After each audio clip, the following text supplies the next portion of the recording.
KCR. Yeah! So ఇప్పుడు ఉన్న గవర్నమెంట్‌కి ఆ! సో మీరు అప్పుడు చేస్తున్న సంబంధించిన దానికి సో ఏదన్నా రిలీఫ్ ప్రాబ్లమ్స్ కానీ అట్లా ఏమన్నా అవుతాయనుకోని ఎప్పుడన్నా అనుకున్నారా? దేవుడి దయ వల్ల ఇప్పటి వరకు రాలేదన్న. నేను అందుకే ట్విట్టర్‌లో పెట్టాను, అన్నిట్లో పెట్టా. పిచ్చుక మీద దయచేసి బ్రహ్మాస్త్రం వదలకండి అని ముందే పెట్టా. వాళ్ళకి అర్థమైపోయింది ఎవరికి అర్థం అవ్వాలో. నేను ఇందాక మొన్న కూడా ఒక ఇంటర్వ్యూలో చెప్పాను. కొంతమంది ఉంటారు ఎవరేమనుకున్నా పర్లేదు ధైర్యంగా చెప్తున్నా. ఎవరు నన్ను బెదిరిస్తారు అనంటే పొద్దునే లేచి ఏ పని లేక భార్య 2 రోజుల క్రితం, 3 రోజుల క్రితం భార్య కూడా ఆ బట్టలు ఉతకదు. ఎవరో ఒకళ్ళు ఉతికి ఇస్త్రీ చేసి 2 వైట్ షర్ట్లు, 2 వైట్ ప్యాంట్లు ఉంటాయి. అవి వేసేసుకొని పైన వైటే కింద వైటే ఓ వైట్ షూ వేసుకొని బయటకు వచ్చి ఇది గోల్డ్ కాదు యాక్చువల్లీ గోల్డ్ చైన్ 2 వేసుకొని ఏం చేయాలో తెలియక ఒక పాన్ వేసుకొని వీడున్నాడు కదా ఫోన్ చేసి తిడదాం అనే వాళ్ళు కొన్ని ఉంటారు. అదే నాకు చేసేది తప్ప పనున్నోళ్ళు ఎవరు చేయరు. ఓకే. ఎవ్వరు చేయరు. సో నాకు చేసిన వాళ్ళందరూ కూడా అలాంటి వ్యక్తులే. Thank you very much. మీరు చేయటం వల్లనే నాకు ఇంకొంచెం ఏదో ధైర్యం వచ్చింది. ఓ ఇంతమంది నేను రీచ్ అవ్వగలుగుతున్నానా, మిమ్మల్ని కూడా నేను స్పందింపచేసి నిన్ను 6కి లేపగలుగుతున్నానా, నేను పడుకోకుండా చేస్తున్నానా అని. బట్ ఇప్పటివరకు దేవుడి దయ వల్ల ఎప్పుడు కూడా దీనికి ఎవరి ప్రెజర్ కూడా రాలేదు, రాజకీయ ఒత్తిడి కూడా. నేను అందుకే ఒక ఇంటర్వ్యూలో చెప్పాను ఒక ఛానల్లో కూడా, దయచేసి ఎవరన్నా నన్ను ఇబ్బంది పెట్టేవాళ్ళు ఉంటే రండి, నేనే నా టికెట్ డబ్బులతో మీ దగ్గర డబ్బులు లేకపోతే నా సినిమా నేను చూపిస్తా. ఇది అందరూ ఇది అసలు నేను పెట్టింది కేశవ చంద్ర రమావత్, ఒక లంబాడి ప్రాంతానికి సంబంధించిన ఒక కుర్రాడి కథ. అందరూ ఏమనుకున్నారు, కేసీఆర్ కదా ఒక వ్యక్తి ఆరాధన. ఇప్పుడు చిరంజీవి గారు ఫ్యాన్ ఉంటారు, చిరంజీవి గారి గురించి చెప్పకపోతే ఎవరి గురించి చెప్తారండి? కొంతమంది ఫ్యాన్స్ ఉంటారు. అట్లే ఈ సినిమాలో కేసీఆర్ గారికి నేను ఫ్యాన్. కేసీఆర్ గారి గురించి చెప్తూ కథ స్టార్ట్ చేయకపోతే నేను ఇంకెవరి గురించో చెప్తూ కథ స్టార్ట్ చేయాలా? సో అలాగా నేను నా కథలో కథ చెప్తూ ఆ కథలో ఒక మెయిన్ ట్రిగ్గర్ పాయింట్, నేను ఇదే సినిమా కనుక వేరే టైటిల్ పెడితే మీరు వచ్చి కూర్చునే వాళ్ళు కాదు. టైటిల్ అనేది అంత ఇంపాక్ట్ చూపించే టైటిల్ ఇంపాక్ట్ అండి.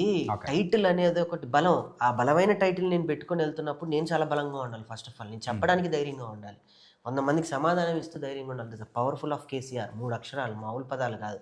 కేటీఆర్, కేసీఆర్, ఎన్టీఆర్, ఈ ఆర్లు ఉంటాయి చూడు, ప్రపంచాన్ని వణికించిన పదాలు. సో మోస్ట్ ఆఫ్ ఫైర్ ఉంటుంది. ఎంజిఆర్ చూడండి, అసలు మొత్తానికి సూపర్ రీసెర్చ్ అనేది కూడా చేశారు. లేదండి, ఇది క్లీన్ యూ సర్టిఫికెట్ వచ్చిన సినిమా అండి. అంటే ఇదేమి అక్కడ ఎవరి బయోపిక్ కాదు, ఎవరిని టార్గెట్ చేయలేదు. అందరు అనుకుంటారేమో పెట్టిన తర్వాత ఎవరినన్నా టార్గెట్ చేస్తున్నారా అని ఒక క్వశ్చన్ మార్క్. అలా ఏంటే అండి, మాకు సెన్సార్ వచ్చేది కాదు. ఫస్ట్ పాయింట్, సెన్సార్ వచ్చినా ఏ సర్టిఫికెట్ వచ్చేది. ఇంకొకరిని ఎక్కడన్నా క్రిటిసైజ్ చేస్తే, ఇంకొక పార్టీనో ఇంకొక లీడర్నో ఎవరినన్నా కనుక ఒక మాట అన్నా, ఒక పేరు చెప్పినా కూడా వెంటనే మాకు ఏ సర్టిఫికేట్ ఇచ్చేస్తారు. సో అలాంటిది లేదు మా సినిమాకి. క్లీన్ యూఐ వచ్చింది. ఎక్కడ ఎటువంటి బ్లడ్ ఉండదు, ఎక్కడ అశ్లీలత ఉండదు, ఎటువంటి ఇప్పుడు వచ్చే కొన్ని సినిమాలాగా అలాగా ఎక్కడ లిప్ లాక్స్ అని అవన్నీ ఈవెన్ అలాంటిది ఏది ఉండదు. ఇది క్లీన్ ఫిల్మ్ అంతే. ఒక మంచి లవ్ స్టోరీ కూడా ఇందులో ఇంక్లూడ్ అనేది కూడా చేశారు. దాని గురించి కూడా మాట్లాడుతున్నా. లంబాడి ప్రాంతానికి సంబంధించిన మూవీస్ ఏది వచ్చినా కానీ తెలంగాణ ప్రాంతం వరకే కానీ ఆంధ్ర ప్రాంతం వరకు పోయి అంటే అంత ఆదరించిన సందర్భాలు అనేది కూడా చాలా తక్కువ ఉంది. మరి అక్కడున్న పీపుల్కి సో ఈ టైప్ ఆఫ్ స్టోరీస్ అనేది ఎలా రీచ్ అవుతాయి అంటే ప్రేమ ఎక్కడైనా ప్రేమే కదా. వాస్తవం. అది ఏ భాషలో కూడా ప్రేమనే. యాక్చువల్గా బలగం రిలీజ్ అయినప్పుడు ఇది పక్కా నైజాం సినిమా అన్నారు. అనలేదు కదా, ఇక్కడికంటే అక్కడ ఎక్కువ కలెక్షన్ చేసింది మనకి. సినిమాకి ప్రాంతీయం ఉండదు, సినిమాకి భాష ఉండదు, సినిమాకి ఎల్లలు ఉండవు. పుష్పక విమానం అనేది ఒక అద్భుతమైనటువంటి సినిమా. ఇప్పటికీ తెలుగు ఇండస్ట్రీలో కాదు, ప్రపంచవ్యాప్తంగా పుష్పక విమానం is the mind blowing cinema. ఆ సినిమాలో పాటలు ఉండవు, మాటలు ఉండవు. ఏంటి ఆ సినిమా అండి? ఇప్పుడు చేయగలమా? థియేటర్కి ఒక్క వ్యక్తులను తీసుకురాగలమా? సింగీతం శ్రీనివాస్ గారు ఎంత బాగా తీశారండి అది. అప్పుడే యాక్చువల్లీ ఆయన సినిమాలన్నీ కూడా ప్రయోగాత్మకంగా చేయాల్సిన సినిమాలు ఆయన ముందు చేశారు. ఇప్పుడు రావాల్సిన సినిమాలన్నీ హిచ్కాక్ గారి పేరు చెప్తాం. బేసికల్లీ మనం హ్యూమన్ హిచ్కాక్ గారి పేరు చెప్తూ ఉంటాం.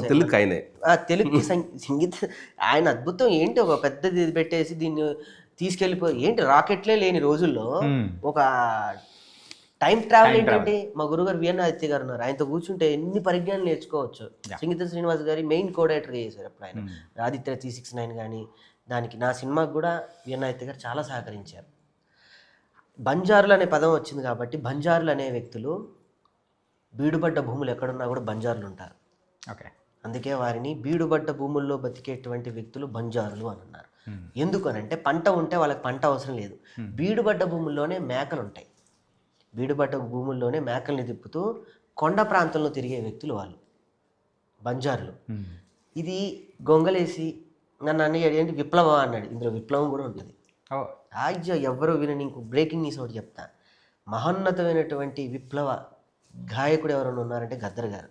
ఈ సినిమాలో నా గద్దర్ గారు వాయిస్ ఉంది, నిజంగా ఉంది. నాకు అది నిమ్మల శంకర్ గారు నాకు అత్యంత గొప్ప డైరెక్టర్. శంకర్ గారి సినిమాలు చూస్తూ మేము పెరిగిన వ్యక్తులు, జైబోలో తెలంగాణ లాంటి ఆ ఉద్యమ సమయంలో సినిమాలు. ఇంకొకటి మోహన్ బాబు గారితో ఒక సినిమా ఉంటుంది. ఇది తెలంగాణ ఉద్యమం సంబంధించింది ఏదైనా కానీ ఇన్సిడెంట్ కానీ ఏమైనా ఉంటుందా? మేము స్టార్టింగ్లో చూపించాం తెలంగాణ ఉద్యమం అంటే తెలంగాణ చరిత్ర చూపిస్తూ తెలంగాణ ఉద్యమం లేకపోతే ఎట్లా, అసలు తెలంగాణ వచ్చిందే ఉద్యమం బేస్ మీద. అలాంటిది తెలంగాణ మొత్తం చూపించాం. మీరు చక్కగా మీరు ఈ ప్రాంతాలు అతీతాలు అవన్నీ పక్కన పెట్టేసి ఒక కుర్రాడుగా కూర్చుంటే మీకు మిమ్మల్ని చూపించే సినిమా, మిమ్మల్ని బయటకు వచ్చేటప్పుడు ఏడిపించే సినిమా. అబ్బా నేను కూడా ఇలా ఉంటే బాగుండు, పాప మా కుర్రోడిని తీసుకెళ్ళి ఆ వ్యక్తికి పరిచయం చేస్తే బాగుండు, వీడి కరుపు కోతని తట్టుకోలేకపోతున్నానని నేను నిజంగా అనిపిస్తాను. సరే, అంటే ఇది రెగ్యులర్గా వాడే వర్డ్ సినిమా అనేది, ఇది సినిమా కాదండి, ఒక లైఫ్. ఒక లైఫ్ అనేది లైఫ్ చూపించాం. ఆ కుర్రాడు పడే తపన, ఎందుకు తపన పడుతున్నాడు ఏంటనేది అది ప్రతి ఒక్కరికి కనెక్ట్ అవుతుంది. ఆ సినిమాలో ప్రతి ఒక్క క్యారెక్టర్, అంటే ఏ క్యారెక్టర్ చూసినా అరే ఇది ఇట్లుండే, మా ఇంటి దగ్గర ఇట్లుండే, అరే నేను చిన్నప్పుడు ఇట్లుంటుండే, మా మర్దలు ఇట్లుంటుండే, నేను నిజంగా నేను మిస్ చేసుకున్నా. ఇగో ఇట్లాంటి ఫీలింగ్స్ ఖచ్చితంగా వస్తాయి. మర్దల గురించి ఇంత మంచి మరదలు దొరకడం అనేది సినిమాలో సాధ్యం. రియల్ లైఫ్ లో కూడా అంత మంచి మర్దలు లేదు అన్న. లేరా అన్న? లేరా? మర్దలకి నా మెసేజ్ పెడుతున్నారా? టెన్షన్ అన్న. మరదలు ఉన్నారా?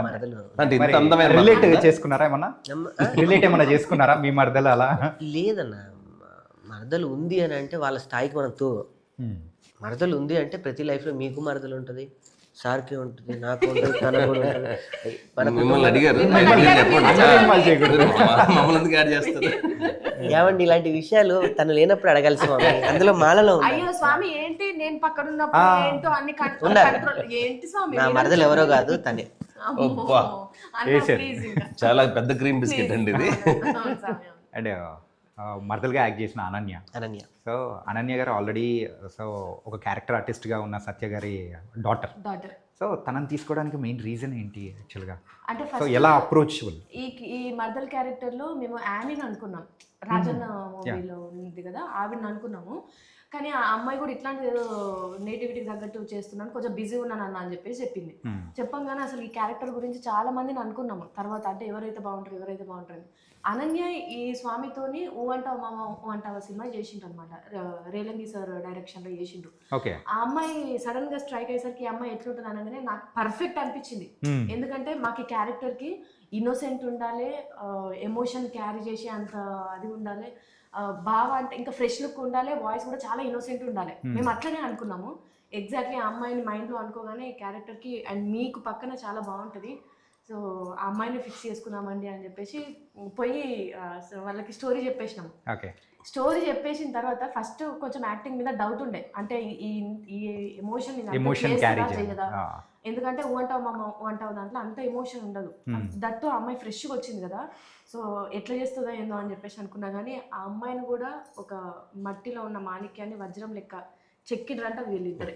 ఇట్లా చేసుకోవాలి, చేయాలి, ఎట్లా ఒక చిన్న పిల్లకి అడుగులు నేర్పేటప్పుడు ఎంత శ్రద్ధతో నేర్పిస్తారో తల్లిదండ్రులు, వీళ్ళిద్దరు అట్లా నేర్పించారు. అమ్మాయి కూడా అంతే డెడికేటెడ్ గా చేసిందంటే మాట్లాడేటప్పుడు కూడా చెప్పేటప్పుడు కూడా అక్క ఇది ఓకేనా ఇట్లనే చేద్దామా, సార్ ఇది ఓకేనా ఇట్లనే చేద్దామా, ఇంకొకసారి చేయమంటారా అంటే ఆ అమ్మాయి డెడికేషన్ కానీ అది కూడా సూపర్ ఉండే, ప్రాణం పెట్టేసి. ఇంకొకళ్ళ పిల్లలు అయితే అన్న క్యారవాన్ కావాలి, నాకు ఈ సౌకర్యాలు కావాలి, నాకు మేము మినిమం సౌకర్యాలు కూడా అక్కడ తాండాలు ఇవ్వలేకపోయాం. మా అమ్మాయికి కుడుతుంటే కూడా నేను ఏడ్చిన అంటే చెప్పలేదు కానీ నేను ఏడ్చిన సందర్భాలు ఉంటాయి, కానీ ఆ అమ్మాయికి మినిమం సౌకర్యాలు కూడా ఇవ్వలేకపోయాం. కానీ ఆ అమ్మాయి అర్థం చేసుకొని ఎంత డెడికేటెడ్గా పనిచేసి ఒక్క కాల్ వాళ్ళ అమ్మకి ఫోన్ చేస్తే సరిపోద్ది, అమ్మ నాకు ఇక్కడ ఏం లేదంటే. కానీ ఆ అమ్మ కూడా ఏదన్నా మేము ప్రత్యేకంగా ఎవరికైనా థ్యాంక్స్ చెప్పాలంటే సత్యకృష్ణ గారికి.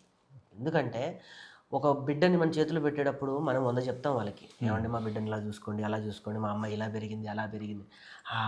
ఏ రోజు కూడా మమ్మల్ని ఇబ్బంది పెట్టలేదు. షూటింగ్ విషయం ఇబ్బంది పెట్టినా కూడా అయ్యో రాకేష్ గారు ఏంటి ఓకేనా, అంటే నేను చిన్న పిల్లలతో యాక్ట్ జబర్దస్త్లో చేయించి నాకు అలాంటి క్యారెక్టరే దొరికిందేమో మళ్ళీ నాకు అనిపించింది. ఆ టోన్ అంటే ట్యూన్ చేసుకోవడం ఈజీ అయిపోయింది ఈ మీకైతే. పిల్లల్లో మైండ్ ఏం ఉండదండి, చాలా ఫ్రెష్ గా ఉంటది. మనం ఏది నింపితే అదే. అంతే. యా సీసాలో మనం ఏ ఆకారం, నో ఫిల్టర్స్, మనం వాటర్ తీసుకొని ఏ ఆకారం నింపితే ఆ ఆకారం అన్నట్టు ఆ పిల్లలు దైవ స్వరూపాలని అంటారు. అందుకే నిజంగా అమ్మాయి ఈ సినిమాకి దేవతల ఈ సినిమా రిలీజ్ తర్వాత డెఫినెట్ గా అమ్మాయి చాలా మంచి పేరు వస్తుంది. మంచి బ్రేక్ అమ్మాయికి మూవీ. ట్రైలర్ తర్వాత నాకే చాలా మంది కాల్ చేశారు ఎవరు అని చెప్పేసి. Sure గా. యాజ్ ఎ డైరెక్టర్గా మీకైతే ఇది ఒక మంచి బ్రేక్ అనేది కూడా వస్తుందని కూడా అనిపిస్తుంది.